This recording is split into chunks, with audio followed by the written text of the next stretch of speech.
bondade em nosso meio. Em nome de Jesus. Amém. Irmãos, essa semana a gente vai enfrentar um calor assim, talvez que a gente nunca tenha visto. Então eu peço a vocês que prestem atenção, bebam bastante água, líquido, procurem a sombra, não fiquem no sol assim. Se tiver que sair no sol, põe o boné, põe o chapéu, as irmãs levam o guarda-chuva, o guarda-sol, mas tomem cuidado, tá? Tomem cuidado com esse clima, que não vai ser fácil não. Principalmente, muitos não gostam de beber água, né? Tem esse problema com beber água. Se não beber água, você está arriscando a tua saúde. Então, preste atenção nisso aí. Irmãos, vamos abrir a palavra em Efésios, capítulo 4.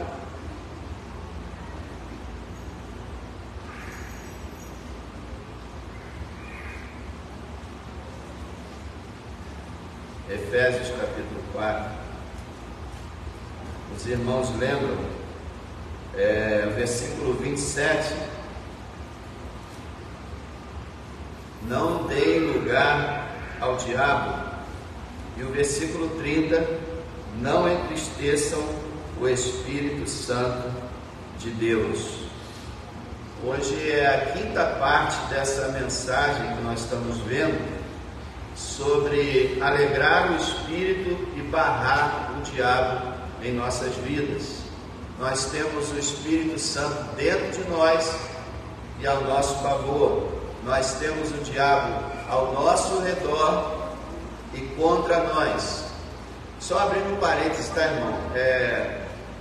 Como é que você explica esse texto de Pedro dizendo que o diabo anda ao derredor, bramando como leão, buscando a quem possa tragar, se o diabo não é onipresente? Longe disso, o diabo é apenas um anjo. Como é que o diabo pode estar ao redor de todos nós? Na verdade, ele não está. Ele está representado.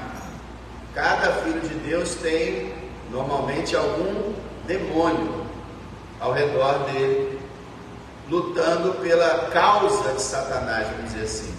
Então, literalmente falando, nós temos demônios ao nosso derredor, mas que são liderados por Satanás. Às vezes, o próprio diabo, pessoalmente, dependendo da importância da pessoa do reino de Deus, ele vai atacar. Como uma vez ele atacou Lutero, na famosa história de que Lutero pegou um tinteiro e jogou em cima do diabo.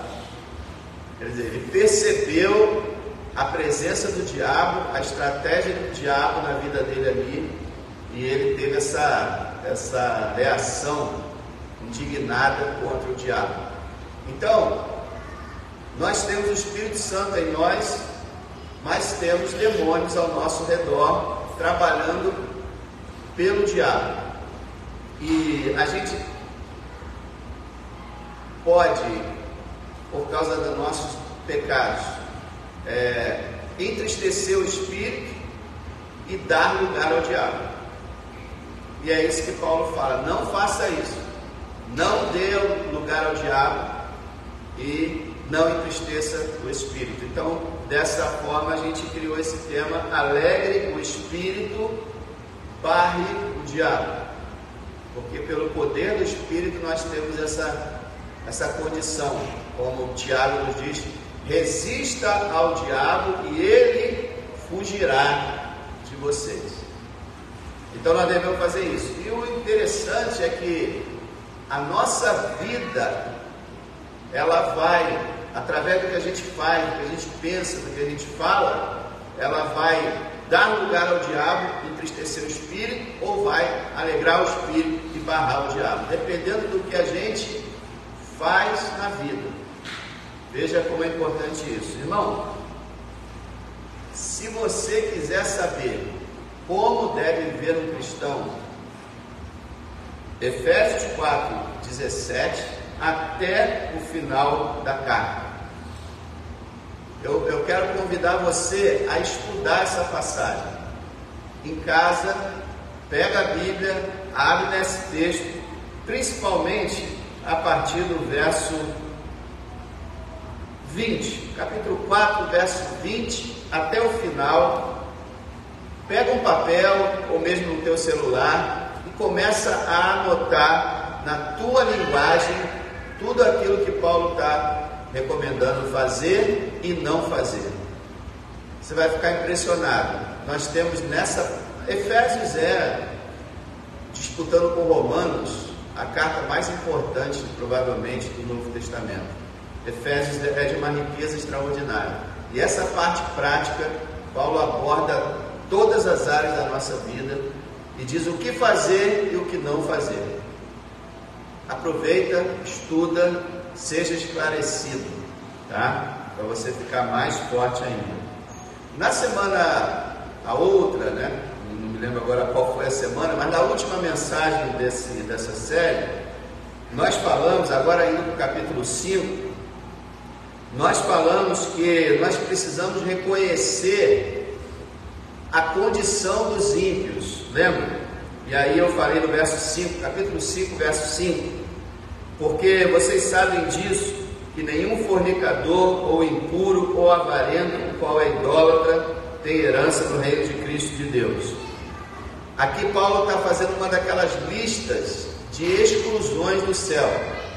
Resumindo todas essas listas, é o seguinte: aquele que vive para o pecado não entrará no céu.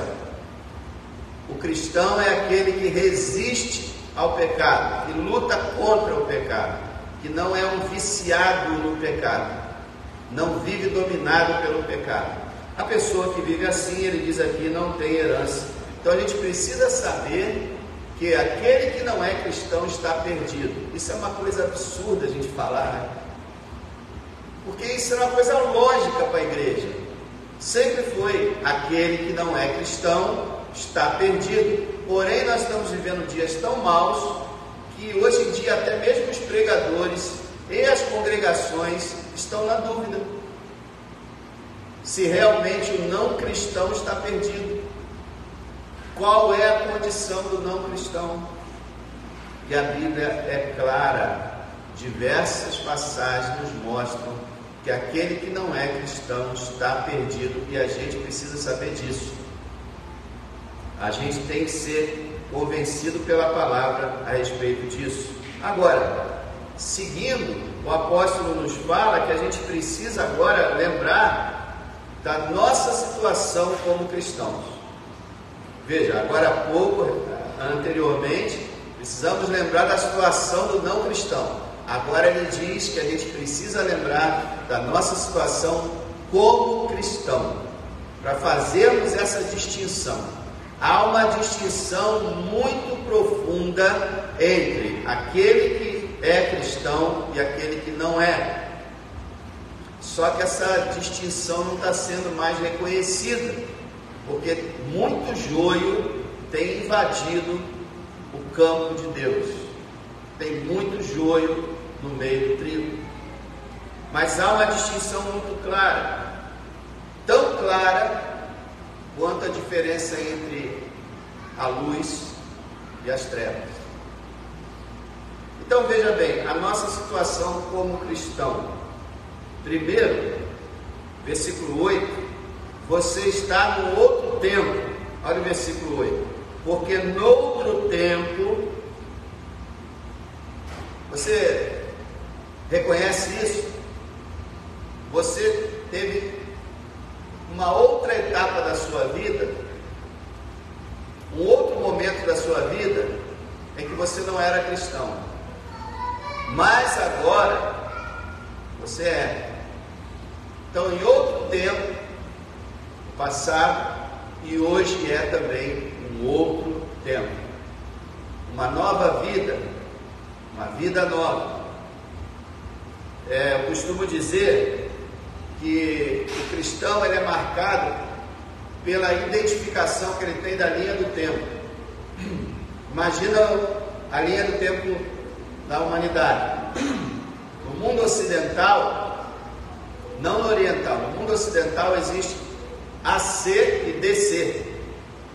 Antes de Cristo, depois de Cristo. O mundo ocidental reconhecia, pelo menos, né, a importância de Jesus Cristo, o Salvador do mundo, e aí marcaram o ano zero ali no nascimento dele, embora tenham errado por uns 4 a 6 anos. Mas marcaram lá, procuraram marcar no Natal, o ano do Natal, zero. Nós estamos em 2023 por causa dessa marca histórica da vinda de Cristo. O Oriente está lá o judeu está pelo ano 5.000 e pouco, os países orientais também a mesma coisa, mas o mundo ocidental ainda guarda essa diferença. A mesma coisa, traça na sua imaginação a linha do tempo da sua vida. Então começou no seu nascimento, e aí foi progredindo até onde você está agora. Terminará essa linha do tempo aqui na Terra, ou na sua morte, ou no retorno de Cristo.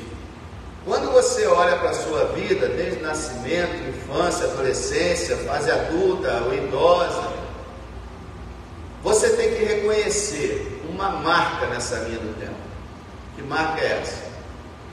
O momento em que você se tornou cristão. O momento que você nasceu de novo. E aí, fazendo-se essa marca, você coloca para trás um outro tempo, uma outra vida, que era a vida de um ímpio, de um incrédulo, do momento para frente, a nova vida, a vida de um cristão. Veja, é fundamental que haja essa diferença na sua vida, mesmo que você tenha nascido na igreja. Muita gente nasceu na igreja, foi batizado na adolescência, a maioria deles sem ser convertidos, mas depois distinguiram uma fase, um tempo de suas vidas em que conheceram o Senhor de verdade. A vida do cristão é isso. 2 fases da sua vida: antes de Cristo, depois de Cristo. Eu digo aqui solenemente, se você não sabe distinguir essa diferença, ou você se converteu com 4 anos de idade, 5, 6 anos de idade, que é a coisa difícil, ou você não se converteu nunca. Se você não consegue ver essa distinção, essa diferença, então você vivia e era de um outro tempo, agora você está em um novo tempo. Em novo tempo, diz o apóstolo.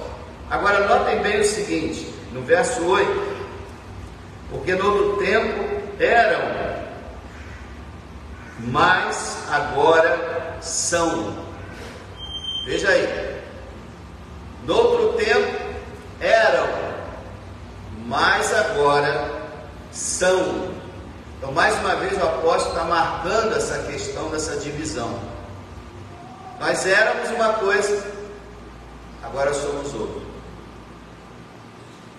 Temos que entender essa distinção, se é que ela existe na nossa vida.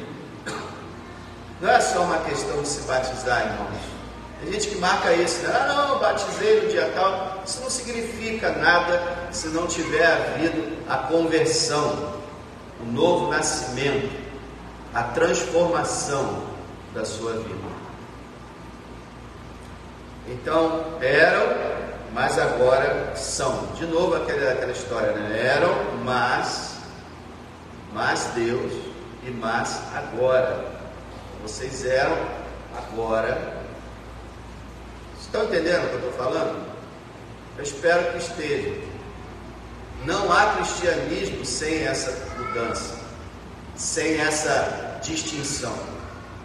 Se a tua vida é uma linha reta, se você é, como eu já ouvi alguns falarem, não, eu sempre tive fé desde pequenininho. Se é isso que você pode dizer da sua vida, ou você se converteu com 4 anos, ou o que é mais provável, você não tem fé alguma, porque você pensa que a fé é uma coisa que ela não é. Então o verdadeiro cristão, ele não diz, eu tenho fé desde pequenininho. Ele diz, na verdade, eu não tinha fé alguma. Aliás, eu tinha uma fé totalmente errônea. Mas então, eu passei a ter fé. Eram, mas agora são. Mas qual é essa transformação? Irmão, no passado, veja lá, verso 8, porque no outro tempo eram o quê? Trevas, mas agora são luz do Senhor. Então, olha, irmão, no passado, trevas, agora luz.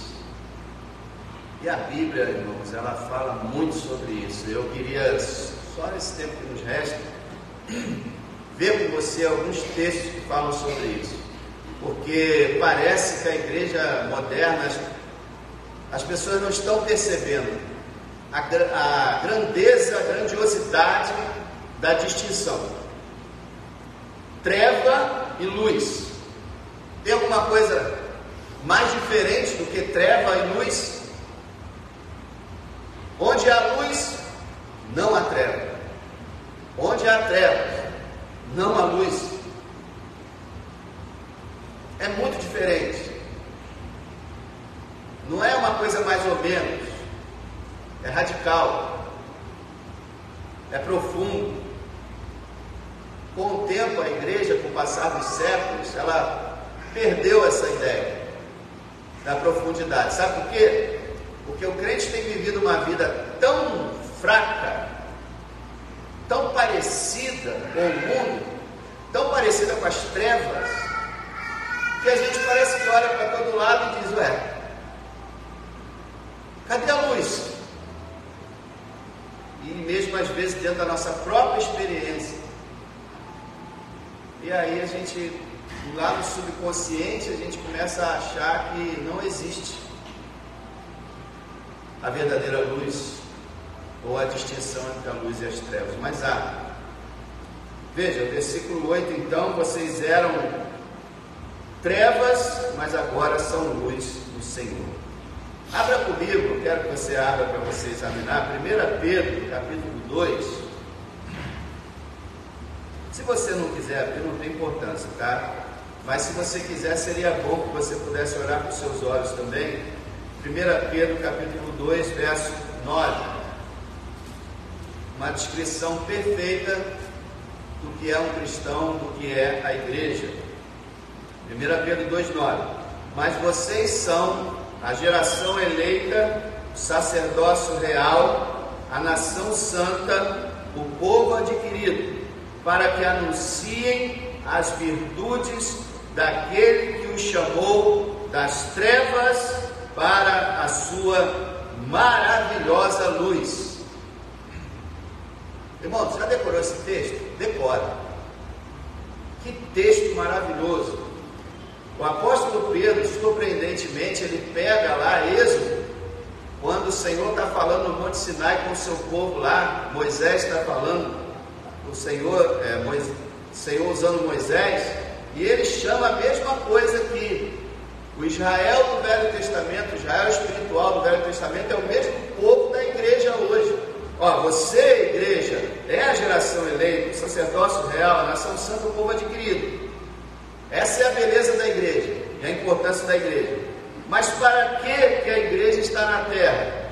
Para que vocês anunciem as virtudes daquele que os chamou, de Deus, que os chamou do quê? Das trevas para a sua maravilhosa luz. Então, irmãos, faz parte de ser cristão reconhecer que estava nas trevas.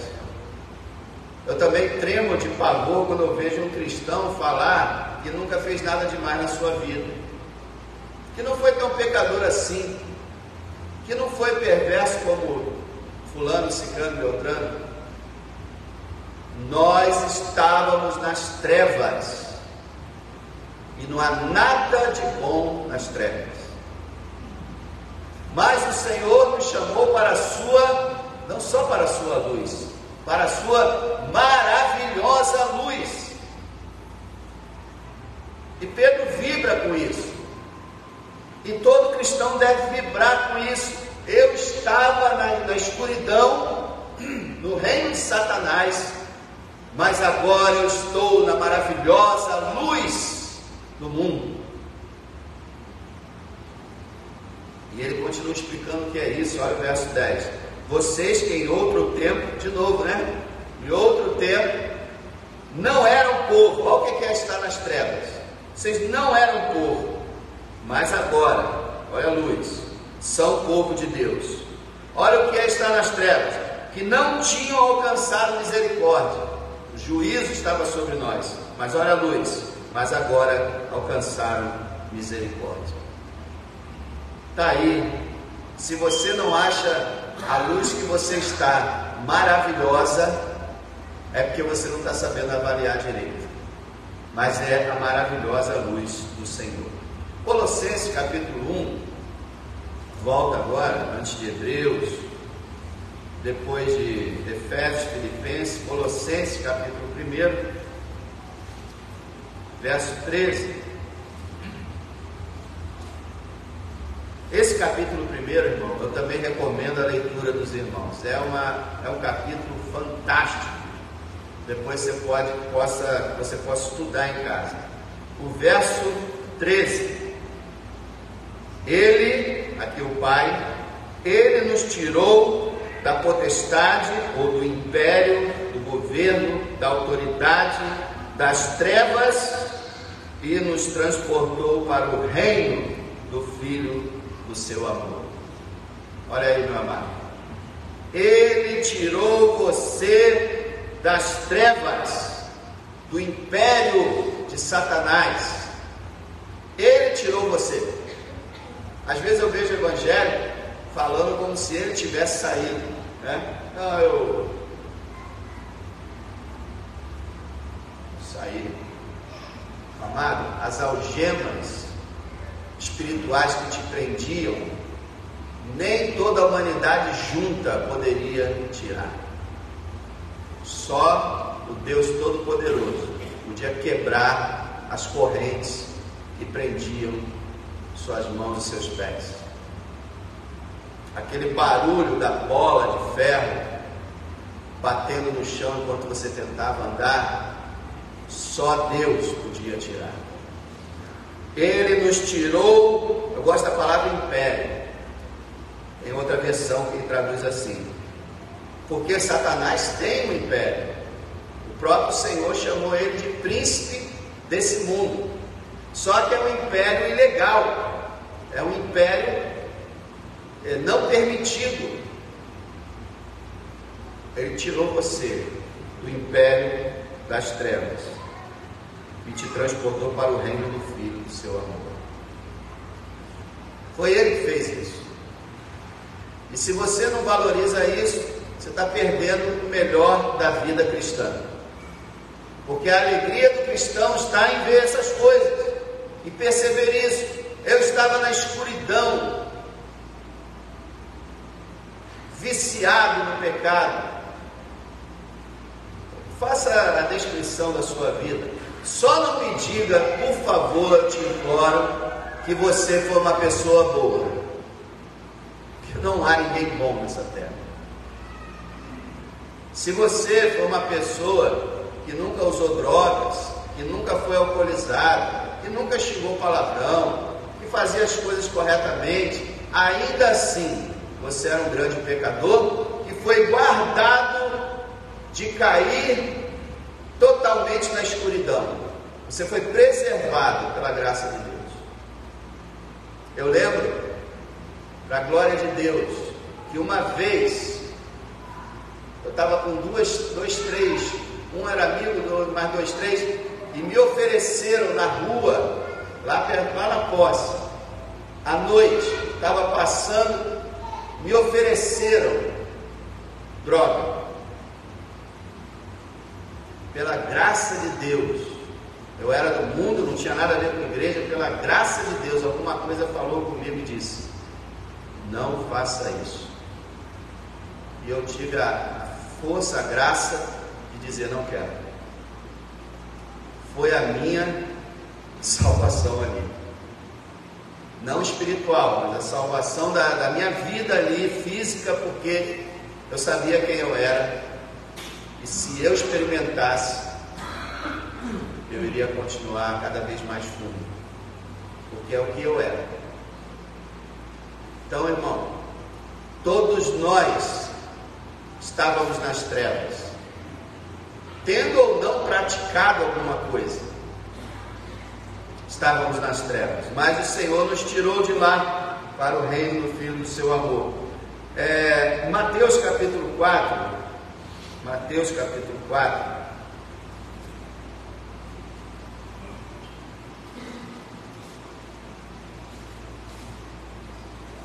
irmão, que nós nunca sejamos orgulhosos, tá? Com esse negócio, não, eu nunca adulterei, pela graça de Deus. Eu nunca roubei, pela graça de Deus. Isso tudo quando eu não era crente, entendeu? Eu nunca fiz isso, eu nunca fiz, pela graça de Deus. Porque havia maldade suficiente em cada um de nós para fazer todas essas coisas e muito mais. Mas o Senhor escolheu nos poupar. Já outros mergulharam fundo mesmo, e o Senhor os arrancou das trevas. Veja, irmão, Mateus 4,16 diz assim: o povo que estava assentado em trevas viu uma grande luz, e aos que estavam assentados na região sombra da morte, a luz raiou. Aqui é a descrição, daquele povo da Galileia quando Jesus chegou anunciando o Evangelho.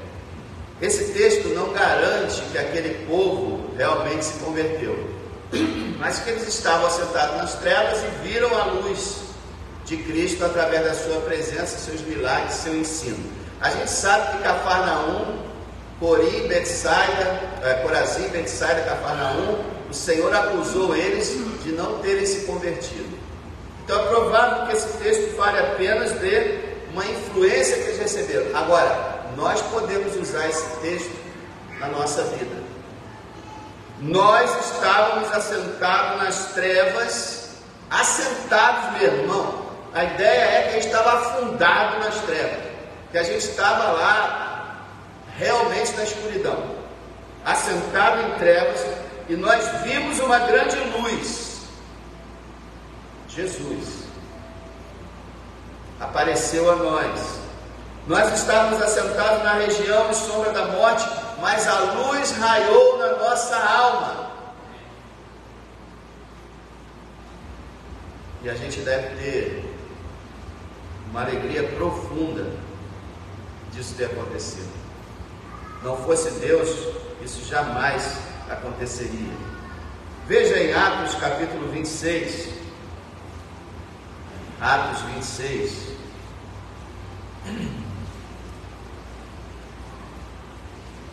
Quando Paulo está falando ao rei Agripa e dando seu testemunho, Atos 26, verso 18,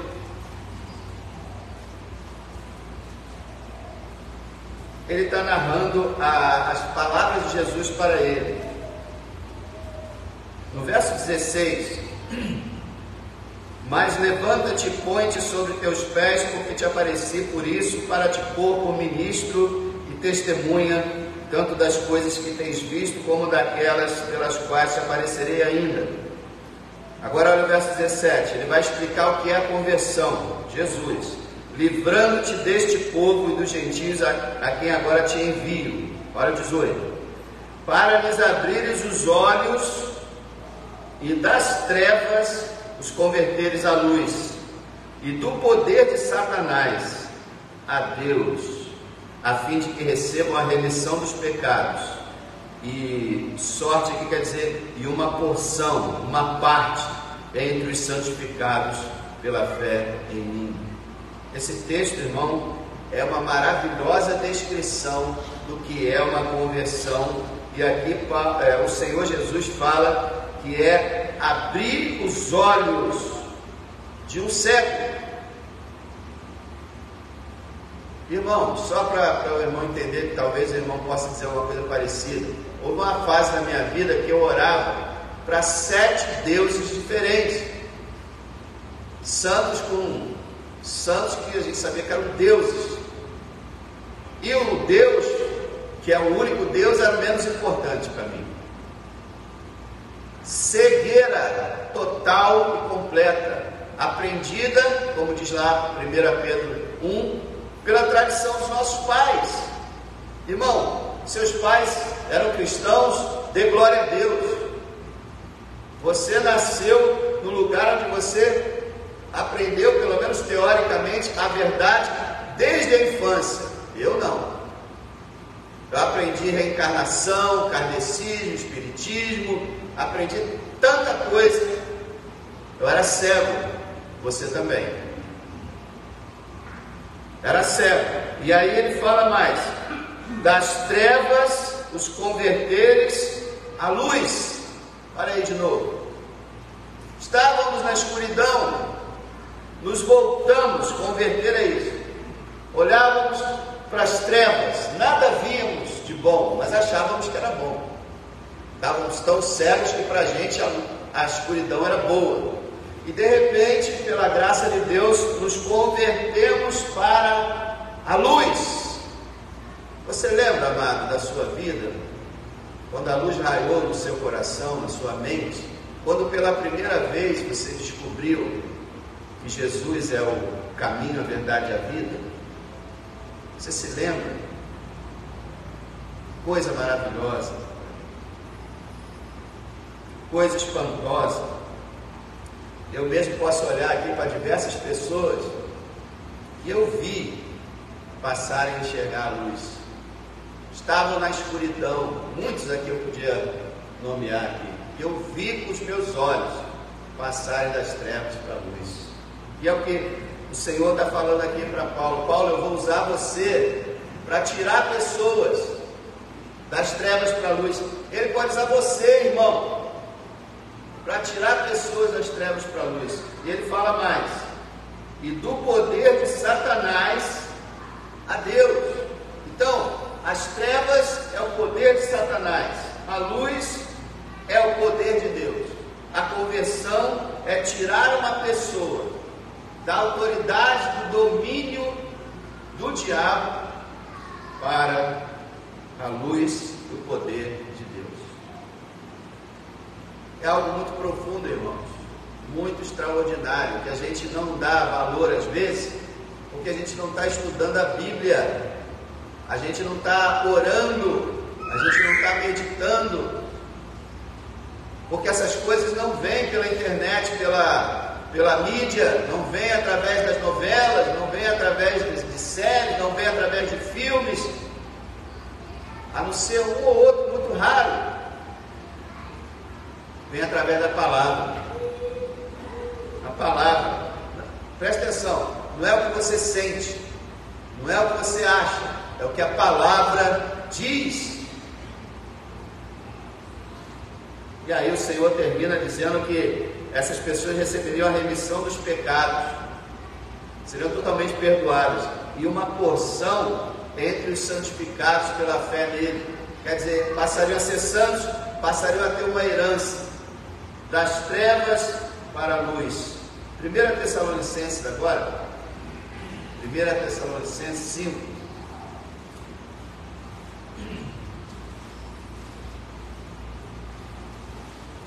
Tessalonicenses 5, verso 4 e 5.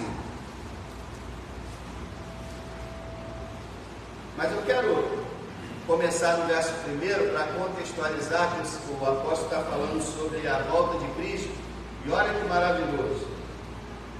5:1. Mas, irmãos, acerca dos tempos e das estações, não necessitam de que se lhes escreva, porque vocês mesmos sabem muito bem que o dia do Senhor virá como ladrão de noite, pois que quando disserem a paz e segurança, então lhes sobrevirá repentina destruição, como as dores de parto daquela que está grávida, de modo nenhum escaparão.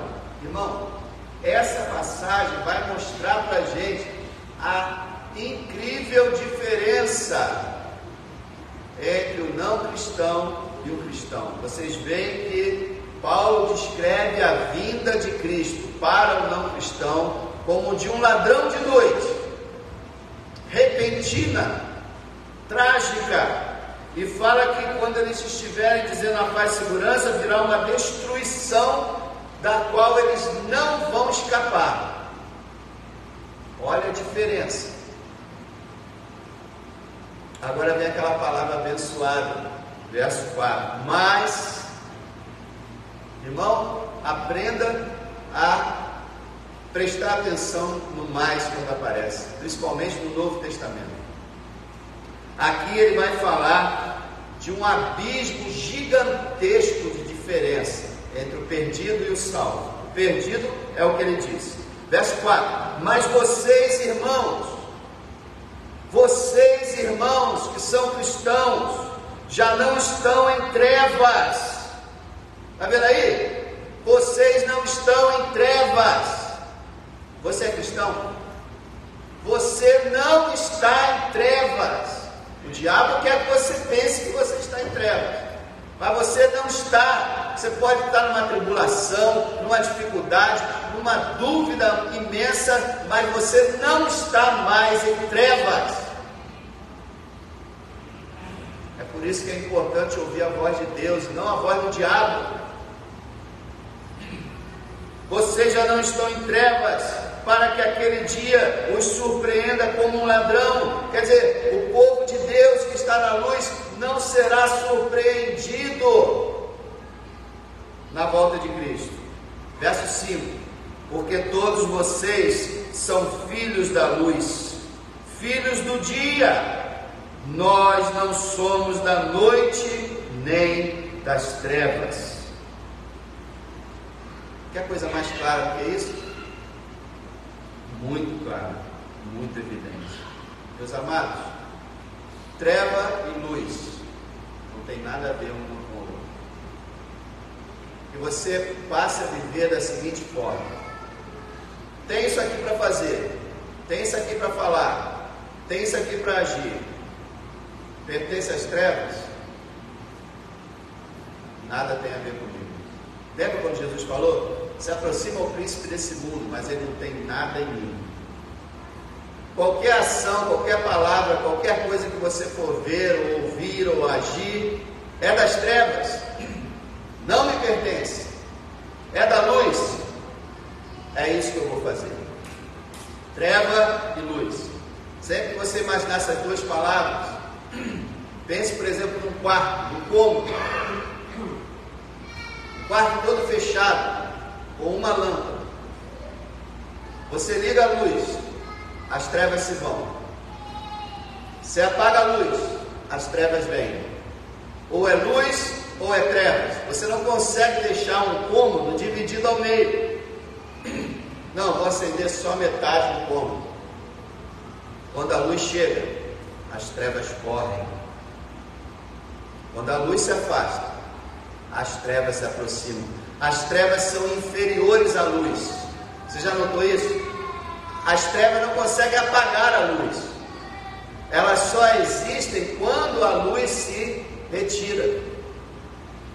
Mas elas não conseguem apagar a luz. Mas a luz apaga as trevas. Quando você acende a lâmpada, cadê as trevas? A luz é Deus. As trevas é o diabo. Você já não está mais sob o domínio do diabo. Diga isso sempre para você mesmo. Estão me tentando, estão me fazendo fazer isso ou aquilo, mas eu não pertenço mais às trevas. Eu sou filho de Deus. Eu estou na luz. E nessa luz eu vou viver. É isso que a gente precisa, irmão, para a gente realmente alegrar o Espírito Santo e travar o diabo. É lembrar da nossa situação como cristão. Se Deus permitir, na próxima ocasião a gente vai falar sobre viver de acordo com o que a gente é. Mais ou menos o que eu falei aqui agora, né? mais detalhado pelo apóstolo Paulo. Precisamos viver de acordo com o que nós somos. Abra no capítulo 4, verso 1 lá de Efésios, gente, só para encerrar aqui. Efésios 4, verso 1.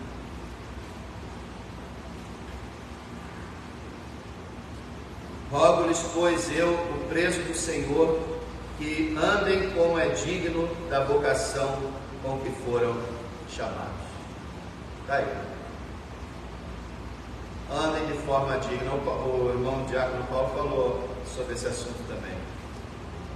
Vocês agora pertencem a quem vocês pertencem? A luz. Paulo vai dizer: vivam na luz. Aí, se Deus permitir, a gente vai ver isso depois. Viver de acordo com o nosso chamado. Irmão, você tem esse poder, essa autoridade. Você tem. Dizer para o diabo: diabo, saia da minha frente. E ele tem que sair. Porque maior o que está em você do que o que está no mundo. Você tem condição. Você é o único no planeta, o único tipo de pessoa no planeta que pode resistir às trevas. O cristão. Resista às trevas e se alegre na luz. Obrigado, Senhor, por esse privilégio tão extraordinário de nos tirar daquela escuridão assombrosa que o diabo nos retinha e nos transportar para a sua maravilhosa luz, para o reino do Filho do seu amor, para o reino de Deus. Glória seja dada ao Senhor. Abre os nossos olhos, Senhor, para ver, amolece os nossos corações para sentir e move as nossas mãos para agir segundo o que hoje somos. Luz do Senhor.